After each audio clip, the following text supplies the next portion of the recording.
Itendekero rya BSU narwa amatendekero anana garukuza kwetaba umupaka z'amatendekero g'icyanga cya Burengero rw'izoba bwa Afrika yazuru kuza kutebekana bwa hari indege University of Uganda kwezoko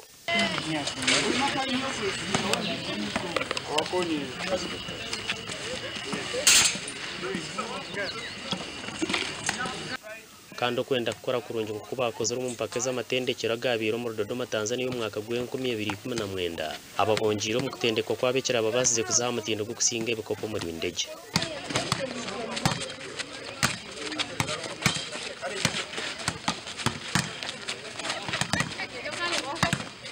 timezi rya kutendekwa ne yabojo nabishiyo muzano gwo kubaka Woodball hamwe n'umupira gw'ebigere hamwe ne ya volleyball yabojo games twazanira mu University of Dodoma tukaperforminga aje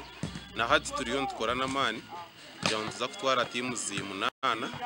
kandi turi no kwikiriza ngo timu zi8 ezo tuza kugira medals twasingayo kutushangira tugira kandi na hati ni mangu twishikayo tukore cyamani kubanga training tujubwine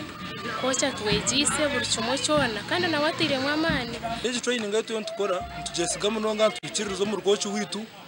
yantusubira cyamani kugira ngo turaze ndaje we are going to compete tuza ku participate nga kwandi za ku competinga tuza kugira icyo twakora cyamani omumpaka zenko 2019 mu Tanzania BSU kasingwe ya mobs na gore mwarusho umupira gw'ebigere ya hangure feza kandi mu kubake kabe yakashato nuko kuhangure chikomo rero volleyball kahendera umwanya gwa mukaga impakezi nzija kwetabwamo bazana barakwike mino kurwo mu matendekero anana abarahaya no mizana 20 kandi Uganda tebekanize impakezi neija kujocerwa amatendekero 20 agar mu BSU na Master za Burengero rw'izoba habwa TV West and Alogias byamukama